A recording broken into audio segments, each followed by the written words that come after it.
দুনিয়ার বুকে কত বন্ধু ছিল, দুনিয়ার বুকে কত বান্ধব ছিল, দুনিয়ার বুকে কত ভাই ছিল, কত বন্ধু বান্ধব ছিল, কত আপন মানুষ ছিল। আজকে তাকিয়ে দেখলাম কেউ নাই, কেউ নাই, কেউ নাই, কেউ নাই। বলবে কে আছে? তাকিয়ে দেখবো আমার নবীজি মাকামে মাহমুদের সামনে সেজদায় পড়ে কান্না করে। দুনিয়ার বুকে বন্ধুর অভাব নাই, দুনিয়ার বুকে বান্ধবের অভাব নাই, দুনিয়ার বুকে টাকা থাকলে আপনার পিছনে বন্ধুর অভাব নাই, টাকা নাই আপনাকে কেউ মূল্যায়ন করবে না, ঠিক কিনা বলেন না বাবা? কিন্তু হাসরের ময়দান এমন ভয়ঙ্কর হয়ে যাবে, দুনিয়ার বুকে যারা আপনার আপন ছিল তারা আপনার বিপক্ষে যাবে, শুধু এটাই বলবে আল্লাহ আমাকে বাঁচান, আমাকে বাঁচান। আমার নবী ডাক দিয়ে বলবো ও উম্মতেরা, টেনশন করার কারণ নাই, টেনশন করার কারণ নাই। আজকে এই মুহূর্তে যাদের দিলে যাররা পরিমাণ ঈমান থাকবে রে, আমি নবী তাদেরকে সুপারিশ করিয়া জান্নাত পর্যন্ত পৌঁছায়া দিব। আর আওয়াজ করে বলুন না সুবহান।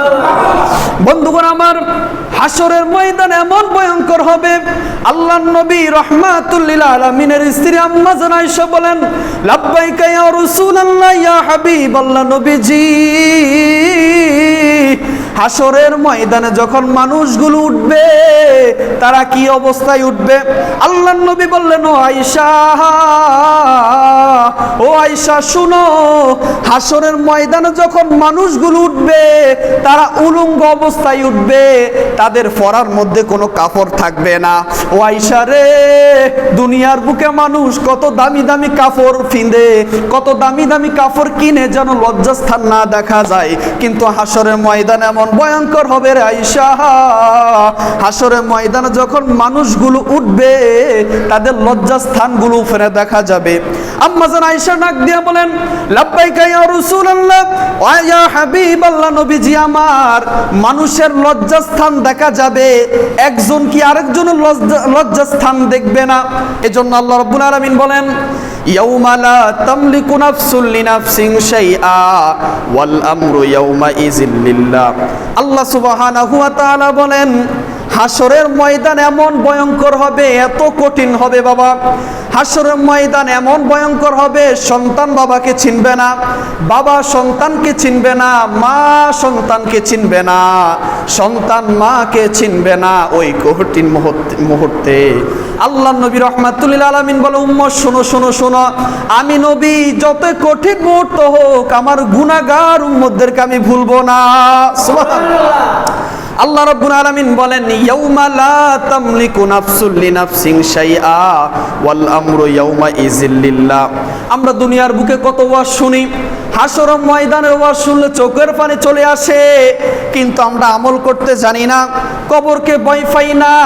কিন্তু আল্লাহ সুবহানাহু ওয়া তাআলা কুরআনুল কারীমে বলে দিলেন, বান্দা শোনো শোনো শোনো, যেদিন তোমার সন্তান তোমার বিরুদ্ধে সাক্ষী দিবে, তোমার হাত তোমার বিরুদ্ধে সাক্ষী দিবে, তোমার চোখ তোমার বিরুদ্ধে সাক্ষী দিবে, তোমার পাও তোমার বিরুদ্ধে সাক্ষী দিবে, তোমার চোখ তোমার বিরুদ্ধে সাক্ষী দিবে, তোমার স্ত্রী তোমার বিরুদ্ধে সাক্ষী দিবে, যখন সকল কিছু তোমার বিরুদ্ধে সাক্ষী দিবে, বান্দা শত চেষ্টা করবা পালাবার জন্য। আল্লাহ বলেন, বান্দা তুমি যতই মিথ্যা কথা বলবা, আমি আল্লাহ তখন একটি রাগান্বিত আওয়াজ দিয়ে বলবো, লিমানিল মুলকুল ইয়াউম লিল্লাহিল ওয়াহিদিল কাহ্হার। যেদিন বান্দা আমি আল্লাহকে দেখবে, আমি আল্লাহর চোখগুলো হবে রাগান্বিত। আল্লাহু আকবার। দুনিয়ার বুকে পুলিশ আর্মি বিডিআর সেনাবাহিনীকে দেখলে আমরা কত ভয় পাই, কিন্তু আল্লাহ যেদিন হাসরের ময়দান কায়েম করে ফেলবেন, আমার আল্লাহ বলেন, আমি যখন বিচারক হব, আমি এমন ভাবে বসবো, কহরিয়াতের আওয়াজে বসবো, আমার সামনে আমার কোনো বান্দা দাঁড়াবার সাহস পাবে না। আল্লাহু আকবার। কিন্তু সকল নবীরা যদি নাফসি নাফসি করে, আমরা সকল গুনাহগার উম্মতগুলো কি করব ওই দিন জানেননি বাবা? আমাদের গুনার কারণে এমনও মানুষ আছে হাঁটু পর্যন্ত সাঁতার কাটবে, এমনও মানুষ থাকবে গুনার কারণে গলা সমা পরিমাণ সাঁতার কাটবে, মাজা সমা পরিমাণ সাঁতার কাটবে, একটাই আওয়াজ, নাফসি নাফসি নাফসি। দুনিয়ার বুকে কত বন্ধু ছিল, দুনিয়ার বুকে কত বান্ধব ছিল, দুনিয়ার বুকে কত ভাই ছিল, কত বন্ধু বান্ধব ছিল, কত আপন মানুষ ছিল। আজকে তাকিয়ে দেখলাম কেউ নাই, কেউ নাই, কেউ নাই, কেউ নাই। বলবে কে আছে? তাকিয়ে দেখবো আমার নবীজি মাকামে মাহমুদের সামনে সেজদায় পড়ে কান্না করে। দুনিয়ার বুকে বন্ধুর অভাব নাই, দুনিয়ার বুকে বান্ধবের অভাব নাই, দুনিয়ার বুকে টাকা থাকলে আপনার পিছনে বন্ধুর অভাব নাই, টাকা নাই আপনাকে কেউ মূল্যায়ন করবে না, ঠিক কিনা বলেন না বাবা? কিন্তু হাসরের ময়দান এমন ভয়ঙ্কর হয়ে যাবে, দুনিয়ার বুকে যারা আপনার আপন ছিল তারা আপনার বিপক্ষে যাবে, শুধু এটাই বলবে আল্লাহ আমাকে বাঁচান, আমাকে বাঁচান। আমার নবী ডাক দিয়ে বলবো ও উম্মতেরা, টেনশন করার কারণ নাই, টেনশন করার কারণ নাই। আজকে এই মুহূর্তে যাদের দিলে যাররা পরিমাণ ঈমান থাকবে রে, আমি নবী তাদেরকে সুপারিশ করিয়া জান্নাত পর্যন্ত পৌঁছায়া দিব। আর আওয়াজ করে বলুন না সুবহান। বন্ধুগণ আমার, হাসরের ময়দান এমন ভয়ঙ্কর হবে, আল্লাহর নবী রাহমাতুল লিল আলামিনের স্ত্রী আম্মা জান আয়েশা বলেন, লাব্বাইকা ইয়া রাসূলুল্লাহ ইয়া হাবিবাল্লাহ, নবীজি হাসরের ময়দানে যখন মানুষগুলো উঠবে তারা কি অবস্থায় উঠবে? আল্লাহর নবী বললেন ও আয়েশা, ও আয়েশা শুনো, হাসরের ময়দানে যখন মানুষগুলো উঠবে তারা উলঙ্গ অবস্থায় উঠবে, তাদের পরার মধ্যে কোনো কাপড় থাকবে না। ও আয়েশা রে, দুনিয়ার বুকে মানুষ কত দামি দামি কাপড় ফিন্দে, কত দামি দামি কাপড় কিনে যেন লজ্জাস্থান না দেখা যায়, কিন্তু হাসরের ময়দানে এমন ভয়ঙ্কর হবে রে আয়েশা, হাসরের ময়দানে যখন মানুষগুলো উঠবে তাদের লজ্জাস্থানগুলো ফেরে দেখা যাবে। আম্মা জান আয়েশা ডাক দিয়ে বলেন, লাব্বাইকা ইয়া রাসূলুল্লাহ ওয়া ইয়া হাবিবাল্লাহ, নবীজি আমার, মানুষের লজ্জাস্থান দেখা যাবে, একজন কি আরেকজনের লজ্জাস্থান দেখবে না? আমার নবী ডাক দিয়ে বলো আয়েশা, তুমি লজ্জাস্থান দেখার চিন্তা করো, হাসরে ময়দান এমন ভয়ঙ্কর হবে মানুষগুলো নিজেরা আমল নিয়ে পেরেশান হয়ে যাবে, একজন আরেকজনের দিকে তাকানো তো দূরের কথা, মানুষ ওই সময় কিছুই মনে থাকবে না। আল্লাহু আকবার। আপনি কি মনে করেছেন? দেখেন, যেখানে নবী বলেন হাসরের ময়দান এমন ভয়ঙ্কর হবে মানুষ সব উঠবে উলঙ্গ অবস্থায়, কাপড় থাকবে না, ওই সময় আম্মা জান আয়েশা বলেন একজন কি আরেকজনের দিকে তাকাবে না? মহিলা কি পুরুষের দিকে তাকাবে না? আম্মা জান আয়েশার কথা শুই না আল্লাহর নবী বললেন, এই আয়েশা শুনো, হাসরের ময়দান এমন ভয়ঙ্কর হবে তুমি পোশাকের চিন্তা করো। আরে আয়েশা, হাসরের ময়দান সকল মানুষগুলো যখন নাফসি বলবে, কবর থেকে যখন উঠবে তখন মানুষগুলো পেরেশান হয়ে যাবে, আমার আমলনামা কি ডান হাতে আসে না বাম হাতে আসে? যখন বান্দার আমলনামা বাম হাতে আসবে ওই বান্দার মতো কপাল ফুরা হাসরের ময়দানে কেউ থাকবে না, আর যে বান্দার আমল ডাইন হাতে আসবে ওই বান্দা হবে সবচেয়ে দামি বান্দা, ওই বান্দার আমল ডান হাতে আসতে দেরি হবে, বান্দা মুস্কি হাসি দিয়ে বলবে আমি দুনিয়ার বুকে 70-80 বছর যে ছিলাম, আমার আজকে ওই দুনিয়ার বছরটাতে আজকে সার্থক হয়েছে। সুবহানাল্লাহ। হাসরের ময়দান আম্মা জান আয়েশা চিৎকার মেরে বলেন, লাব্বাইকা ইয়া রাসূলুল্লাহ, হাসরের ময়দান যদি এত ভয়ঙ্কর হয়ে যায় সকল নবীদের অবস্থা কেমন হবে? আল্লাহু আকবার। আমার নবী বলেন, ও আয়েশা শোনো, হাসরের ময়দান এমন ভয়ঙ্কর হবে সকল মানুষ যখন উলঙ্গ অবস্থায় উঠে যাবে কেউ কারো খবর রাখবে না, সকল মানুষগুলা আদম নবীর কাছে যাবে। আমরা এই ওয়াজ জানি না বাবা, সবাই তো জানি, কি ঠিক কিনা? কিন্তু আমরা আমল করি না। আজকে আমল না করার কারণে আমরা অনেক মানুষ পথভ্রষ্ট হয়ে গিয়েছি, পাপী হয়ে গিয়েছে। দেখেন, সকল মানুষগুলো যখন আদম নবীর কাছে যাবে, আদম নবী বলবে আমার কাছে আজকে কিছু নাই, আজকে আমি তোমাদের জন্য সুপারিশ করার যোগ্য নয়। দেখেন, যেই নবী আদম নবী, যিনি পৃথিবীর সর্বপ্রথম নবী, আল্লাহ যাকে বানাইছেন, মা হাওয়ার সাথে যার বিয়ে হয়েছে, ওই আদম নবী বলবে, আমাদের আদি পিতা আদম বলবে আজকে আমার কাছে সুপারিশের কিছু নাই।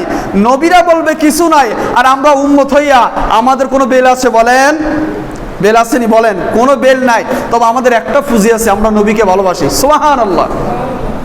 আদম নবী বলবে আমার কাছে কিছু নাই, আমি এই দিনে সুপারিশ করার যোগ্য নয়। সকল মানুষগুলো যাবে ইব্রাহিম নবীর কাছে। ইব্রাহিম নবীর কাছে যাইয়া বলবে ইব্রাহিম খলিলুল্লাহ, খলিল মানি আল্লাহকে খুশি করায়, আর আমার নবীর নাম হলো হাবিবুল্লাহ। খলিল আল্লাহকে খুশি করায় আর আমার আল্লাহ আমার নবীকে খুশি করায়। সুবহানাল্লাহ। সকল নবীরা যাবে ইব্রাহিম নবীর কাছে। ইব্রাহিম নবী ডেকে বলবে ও উম্মতেরা শুনো, তোমরা আর কারো কাছে যাওয়ার দরকার নাই, তোমরা এই দিনে তোমরা মুসা কালিমুল্লাহর কাছে যাও। সুবহানাল্লাহ। সকল নবীরা যখন মুসা কালিমুল্লাহর কাছে যাবে, মুসা নবী বলবে আমার কাছে কিছু নাই, আমার কাছে কিছু নাই, তোমরা সবাই ঈসা রুহুল্লাহর কাছে যাও। আমরা সকল উম্মতেরা যখন ঈসা নবীর কাছে যাব, ঈসা নবীকে ডেকে বলবো ঈসা পয়গম্বর, দুনিয়ার বুকে অনেক অপরাধ করেছি, দুনিয়ার বুকে অনেক অপরাধ করেছি, অনেক খারাপ কাজ করেছি, অনেক পাপী আমরা, আমাদেরকে আজকে এই দিন আপনি সুপারিশ করে জান্নাতে নিয়ে যান। ঈসা নবী বলবে আমার কাছে কিছু নাই। বলবে কেন কেন? বলবে এই দিনে আল্লাহর সামনে কথা বলার কারো যোগ্য নাই, কারো অধিকার নাই, শুধু একজন নবী ছাড়া। বলে কে ওই নবী? বলবে ওই নবী মাকামে মাহমুদের সামনে সেজদায় পড়ে তার উম্মতের জন্য রব্বি হাবিল উম্মতি বলে কান্না করে। সুবহানাল্লাহ। সকল নবীরা যখন ঈসা নবীর কাছে যাবে, ঈসা নবী বলবে আমার কাছে কিছু নাই। ঈসা নবীর কাছে যাওয়ার পর ঈসা নবী বলবে আমার কাছে কিছু নাই। সকল উম্মতরা ঈসা নবীকে বলবে আমরা কার কাছে যাব? ঈসা নবী বলবে আর কারো কাছে যাওয়ার দরকার নাই, তোমরা একজন নবীর কাছে যাও, যে নবী দুনিয়াতে আসার পর উম্মতের জন্য কেঁদেছে, আজকে হাসরের ময়দানে ওই নবী জান্নাতে যাবে। ওই নবী বলে আমার উম্মত ছাড়া আমি জান্নাতে যাব না। আল্লাহু আকবার। যেই নবী বলে আমার উম্মত ছাড়া আমি জান্নাতে যাব না, আদম নবী বলে নাফসি নাফসি, ইব্রাহিম নবী বলে নাফসি নাফসি, কিন্তু আমার নবী তো কেমন নবী, যিনি সরকার দু আলম মদিনা, যিনাকে বলেছেন আর শুকা কাবা মদিনা, ফারশুকা কাবা মদিনা, কাবে কা কাবা মদিনা, জান্নাতুল মাওয়া মদিনা। সুবহানাল্লাহ বলেন। যেই নবীকে না বানাইলে আল্লাহ কুল কায়নাত বানাইতো না, যেই নবীকে না বানাইলে আজকে কলাখাল বুইয়াবাড়ি জুমান মসজিদ পাইতাম না, যেই নবীকে না বানাইলে আল্লাহ আসমান জমিন বানাইতো না। আমরা সবাই ওই নবীর কাছে চলে যাব, যা বলবো ইয়া রাসূলুল্লাহ, ইয়া হাবিবাল্লাহ, আজকে এই দিনে কেউ সুপারিশ করতে পারবে না, আল্লাহর সামনে দাঁড়াইতে পারবে না, আপনি কি আমাদেরকে সুপারিশ করবেন নি? সুবহানাল্লাহ। যখন আমরা আমার নবীর কাছে যাব, আমার নবীর সামনে যাইয়া বলবো ইয়া রাসূলুল্লাহ, আমার নবী বলবো উম্মত আমি তোমাদের জন্যই আজকে এই পর্যন্ত সেজদায় পড়ে রয়েছি। আল্লাহু আকবার, আল্লাহু আকবার। যে নবীজি নিজের মায়া, যে নবীজি উম্মতের মায়া সেজদায় পড়ে থাকবে আর বলবে আল্লাহ আমার একটা গুনাহগার উম্মতকে আপনি জাহান্নামে দিবেন না। ও রব্বুল আলামিন আমি কিছুই চাই না, এই মুহূর্তে সকল নবীদেরকে আপনি একটা দোয়া দিয়েছেন, যার নাম হলো মুস্তাজাবাত দাওয়া। এই দোয়া করতে দেরি হয়, কবুল হতে দেরি হয় না, কিন্তু আমার নবী আপনার নবী আমার জন্য আপনার জন্য এই দোয়া হাসরের ময়দানে রেখে দিয়েছেন। যখন আমরা সকল উম্মতরা নবীর কাছে যাব সুপারিশের জন্য, সাফায়াতের জন্য, আমার নবী বলবে উম্মত হাসরের ময়দানে তোমরা আমার কাছে এসেছ, আমি দুনিয়ার বুকে কত মায়ের খেয়েছি, এই দোয়া করি নাই, আজকে এই মুহূর্তে তোমাদের জন্য এই দোয়া রেখেছি। ও রব্বুল আলামিন তুমি আমার একটা গুনাহগার উম্মতকে জাহান্নামে দিবা না, তুমি আমার সকল গুনাহগার উম্মতকে ক্ষমা করে জান্নাত পর্যন্ত পৌঁছায়া দাও। সুবহানাল্লাহ। সকল নবীরা যেখানে নাফসি নাফসি বলবে, আমরা সকল মানুষ ওই নবীজির কাছে যাব। আহারে ও বন্ধুরে আমার, যখন আমার নবীর সামনে যাব, কিছু উম্মত থাকবে তাদের গালের মধ্যে দাড়ি থাকবে না, কিছু উম্মত থাকবে তারা 5 ওয়াক্ত নামাজ আদায় করে নাই। আমার নবী যখন এটা দেখবে, আমার নবী বলে হাইরে উম্মত তোমাদের জন্য 63 বছর কষ্ট করেছি এই দাড়ি রাখার জন্য, এই টুপি মাথা দেওয়ার জন্য, পাগড়ি মাথা দেওয়ার জন্য, কিন্তু আজকে যারা নবীজির দাড়ির উপরে বেলেট লাগায়, আল্লাহর নবী বলেন যে ব্যক্তি দাড়ির মধ্যে বেলেট লাগাবে তার 3টা মুসিবত অবশ্যই বিজ্ঞানীরা প্রমাণ করেছে আসবে। এক নম্বর, কোনো ব্যক্তি যদি দাড়ি কামায় এবং দাড়ির মধ্যে যদি বেলেট লাগায়, 1 নম্বর মুসিবত, ওই ব্যক্তি অকালে মরণ হয়। 2 নম্বর মুসিবত, চোখের পাওয়ার কমে যায়। 3 নম্বর যেটা, একটা মানুষ ঘুমাই গেলে তার গুনাহ করার শক্তি থাকে না, তার সওয়াব হয়। কিন্তু যে ব্যক্তি দাড়ি কাটবে, বিজ্ঞানী প্রমাণ করেন ওই ব্যক্তি ঘুমানোর পরেও 24 ঘন্টা ফেরেশতারা তার আমলনামা গুনাহ লিখতে থাকে। নাউজুবিল্লাহ। দেখেন, আপনার দাড়ির মধ্যে বেলেট লাগান, আল্লাহ নবী বলেন যে ব্যক্তি দাড়ির মধ্যে বেলেট লাগাইলো সেজন্য আমি নবীকে বেলেট লাগাইলো। নাউজুবিল্লাহ। তো দাড়ির মধ্যে বেলেট লাগান মানে নবীকে কষ্ট দেওয়া, আর যে ব্যক্তি নবীকে কষ্ট দেয় তার জন্য জান্নাত হারাম হয়ে যায়, জাহান্নাম ওয়াজিব হয়ে যায়। ঠিক কিনা বলেন? আল্লাহ নবী রাহমাতুল লিল আলামিন বলেন হাশরের ময়দান এমন ভয়ঙ্কর হবে। আমার নবী রাহমাতুল লিল আলামিন বলেন আমি সকল উম্মতদেরকে নিয়ে যখন আল্লাহর কাছে চলে যাব, আল্লাহ বলবে ও হাবিব আপনি কেন কান্না করেন? আমি ডেকে বলবো রব্বুল আলামিন আমার গুনাহগার উম্মতদেরকে আপনি কষ্ট দিয়েন না, কষ্ট দিয়েন না। হাদিস শরীফ এসেছে হাশরের ময়দান, কিয়ামতের ময়দান একদিন হবে 50,000 বছরের সমান। আল্লাহু আকবার। এখন সাহাবীগণ জিজ্ঞাসা করলেন ইয়া রাসূলুল্লাহ, ইয়া হাবিবাল্লাহ, কিয়ামতের ময়দানে একদিন যদি হয় 50,000 বছরের সমান, আপনার গুনাহগার উম্মতরা কি অবস্থায় দাঁড়িয়ে থাকবে এত সময়, এত বছর? আমার নবী বলেন যারা ঈমানদার হবে, যারা নবীকে ভালোবাসবে, যাদের ভিতরে যারা পরিমাণ ঈমান থাকবে, যারা নেক আমল করবে, নামাজ পড়বে, তাদের জন্য ফজরের 2 রাকাত নামাজ পড়তে যতটা সময় হয় তার চাইতে কম সময় হবে ঈমানদার বান্দার জন্য হাশরের ময়দান। একটা জবান বন্ধ রাখবে না, সকল বলুন সুবহান। আল্লাহর নবীর কথা শুনে সকল সাহাবীরা চিৎকার মেরে কান্না করলেন, বলেন ইয়া রাসূলুল্লাহ হাশরের ময়দান যদি 50,000 বছর হয় তাহলে আপনার গুনাহগার উম্মতরা কি অবস্থায় দাঁড়িয়ে থাকবে ইয়া রাসূলুল্লাহ? আল্লাহর নবী চিৎকার মেরে বলো সাহাবীরা শুনো, আমার গুনাহগার উম্মতরা আমি নবীকে এমন ভালোবাসবে তাদেরকে মানুষ পাগল বলবে, তারপরও তারা আমি নবীকে ভালোবাসবে। সুবহানাল্লাহ। আজকে আমাদেরকে মানুষ পাগল বলে না, তারপরে কি আমরা নবীকে ভালোবাসা ছেড়ে দিয়েছি? আল্লাহর নবী বলেন মান আহাব্বা সুন্নতি ফাকাদ আহাব্বানি ওয়া মান আহাব্বানি কানা মাইয়া ফিল জান্নাহ। যেই উম্মত আমি নবীকে ভালোবাসলো, যেই উম্মত আমি নবীর সুন্নতকে ভালোবাসলো, সেই উম্মত আমি নবীকে ভালোবাসলো, আর যেই উম্মত আমি নবীকে ভালোবাসবে সে আমার সাথে একই জান্নাতে থাকবে। সুবহানাল্লাহ। সকল উম্মতরা যখন হাশরের ময়দানে কান্না করবে, আল্লাহর নবী রাহমাতুল লিল আলামিন বলবে ও আল্লাহ আজকে এই দিন আমার একটা গুনাহগার উম্মতকে আপনি জাহান্নামে দিবেন না।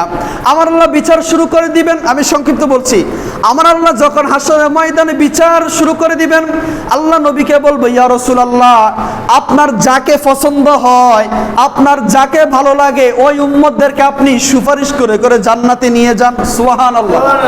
তখন আমার নবী সবাইকে যখন জান্নাতের দিকে ডাকবে, আমার আল্লাহ মাঝখান দিয়ে একটা পর্দা ফালিয়ে দিবে।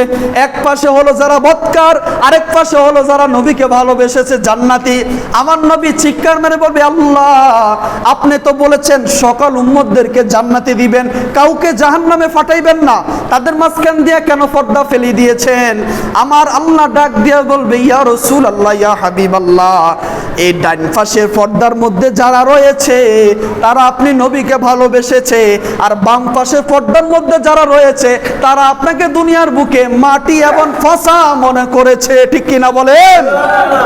আছে না নাই? যখন আমার নবী চিৎকার মেরে বলবে আল্লাহ এরা তো আমার উম্মত, এদেরকে ছেড়ে দেন, আল্লাহ বলবে নও, আপনি সকল উম্মতদেরকে নিয়ে যান, যাদের যারা পরিমাণ ঈমান থাকবে সবাইকে জান্নাতে নিয়ে যান, কিন্তু দুনিয়ার বুকে যারা আপনার সাথে গুস্তাখি করেছে, আপনাকে মানে নাই, আপনার শান ও মানকে ছোট করেছে, এদেরকে আমি আল্লাহ জান্নাত দিব না, দিব না, অর্ডার হয়ে গেছে। আল্লাহু আকবার। তখন আমার নবী চিৎকার মেরে আবারও কান্না করবে আল্লাহ এরা তো আমার উম্মত, এরা তো আমার উম্মত। আমার আল্লাহ বলবে ইয়া রাসূলুল্লাহ এরা কেন জাহান্নামে যাবে জানেননি? বলে কেন? বলবে এরা দুনিয়ার বুকে আপনাকে ভালোবাসে নাই, আপনার হুকুম আহকাম মানে নাই। আমার নবী বলবে উম্মত দূর হয়ে যা, সুহকান সুহকান যখন বলবে, আল্লাহ নবী রাহমাতুল লিল আলামিন বলে আমি নবী তখন এমন রাগান্বিত হয়ে যাব যে উম্মতগুলা জাহান্নামে যাবে তারা কখনো জান্নাতে যাইতে পারবে না। আল্লাহ আমাদেরকে যেন এইসব রাগান্বিত আওয়াজ থেকে আমাদেরকে হেফাজত করে, সকল বলেন আমিন। দেখেন বাবা হাশর ময়দানে অনেক ভয়ঙ্কর হবে। মনে করবেন বাবা হাসর ময়দানে যে নবীকে ভালোবাসলে যে জান্নাত ওয়াজিব, বিষয়টা এমন না। নবীকে ভালোবাসবেন, নামাজ পড়া লাগবে। নবীকে ভালোবাসবেন, দাড়ি রাখা লাগবে। নবীকে ভালোবাসবেন, সকল নীতি আইনগুলো মেনা লাগবে, আল্লাহর হুকুম আহকাম মেনা লাগবে। আপনি নবীকে ভালোবাসেন, মা বাবাকে বাদ দেন না। নবীকে ভালোবাসেন, ভাইয়ের হক দেন না। নবীকে ভালোবাসেন, মানুষকে কষ্ট দেন, আপনার জন্য কি জান্নাত? আল্লাহ নবী বলেন, আল কবরু রাউযাতুম মিন রিয়াদিল জান্নাহ আও হুফরাতুম মিন হুফারিন নার। দেখেন আল্লাহ নবীর একটি হাদিস, আল কবরু রাউযাতুম মিন রিয়াদিল জান্নাহ, কবর কারোর জন্য জান্নাতের বাগান, আবার কারোর জন্য জাহান্নামের বাগান। যেমন আল কবরু রাউযাতুম মিন রিয়াদিল জান্নাহ, যারা নেক আমল করবে, যারা ভালো কাজ করবে তাদের জন্য হলো জান্নাতের বাগান। আর যারা জাহান্নামে যাবে, মিন রিয়াদিল জান্নাহ আও হুফরাতুম মিন হুফারিন নার, যারা নবীকে ভালোবাসতে পারে নাই, নবীকে মানতে পারে নাই, তাদের জন্য হবে কবর জাহান্নামের আযাব। দেখেন যে মানুষটা মরার পর আমরা তো মানুষদেরকে দাফন করে চলে আসি, ওই মানুষটা কবরের মধ্যে কেমন আছে, কি হইতেছে আমরা কি কেউ জানি? শুনেন তাহলে সংক্ষিপ্তভাবে।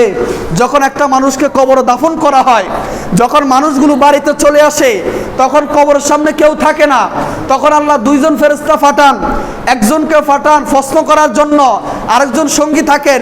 যখন বান্দাটা নেককার হয়ে যায়, প্রশ্নের উত্তরগুলা দিয়ে দেয়, আল্লাহ বলেন, ও কবর তুমি জান্নাতের বাগান হয়ে যাও। সুবহানাল্লাহ। আর যে ব্যক্তি প্রশ্নের উত্তর দিতে পারবে না, যে ব্যক্তি বৎকার হবে, আমার আল্লাহ একজন ফেরেশতা আছে নুমান নামক ফেরেশতা, তার চোখগুলো হলো আগুনের চোখ, তার হাতের মধ্যে লোহার আংটি থাকবে। ওই ফেরেশতা যদি একটা বাড়ি দেয়, কিতাব প্রমাণ করে ৭০,০০০ গজ নিচে একটা বাড়ির সাথে সাথে ঢুকে যাবে। নাউজুবিল্লাহ বলেন।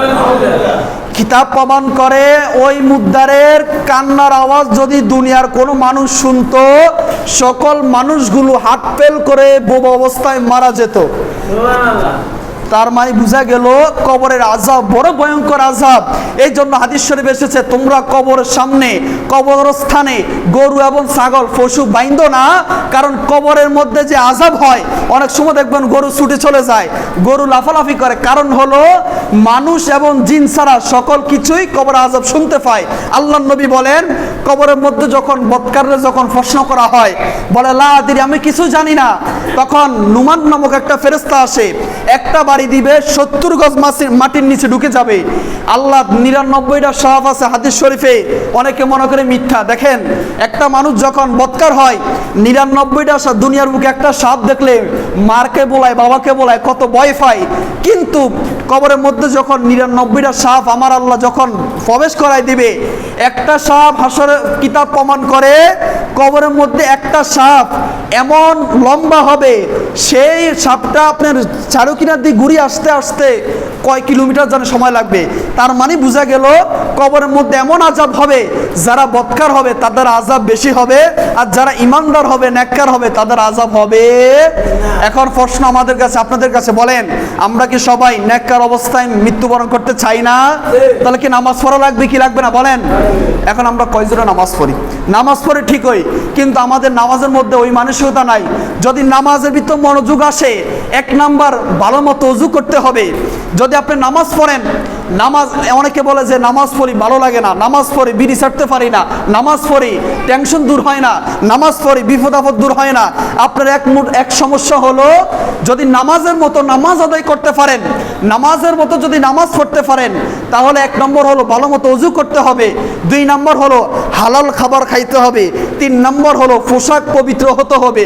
আপনি যতই নামাজ পড়েন, যদি আপনি অন্যের হক মারি খান, হারাম খান, তাহলে আপনার নামাজ কবুল হবে না। আল্লাহ আমাদের সবাইকে মুজার এবং আমল করার তৌফিক দান করুন, সকল বলে আমিন। শেষ মুহূর্তে আমার সাথে একটা গজল বলবেন আপনারা, বলেন, ওরে যার প্রেমেতে মজনু হলো, যার প্রেমেতে মজনু হলো, খুদে রাব্বানা একজনে নবী আসিল গো সোনার মদিনা, একজনে নবী আসিল গো সোনার মদিনা। যারা পারেন না একটু গুনগুনান, আমার নবী যদি একটু আপনাদেরকে নেক নজর দেয় যে জুমার দিনের উসিলা, কার ভাগ্য কবুল হয়ে যায় আমরা কি বলতে পারবো?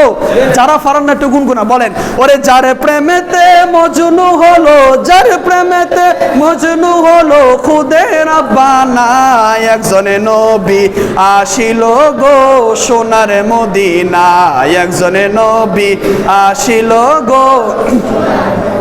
বলেন যার প্রেমেতে মজনু হলো, যার প্রেমেতে মজনু হলো, খুদে রাব্বানা একজনে নবী আসিল গো সোনার মদিনা, একজনে নবী আসিল গো সোনার মদিনা।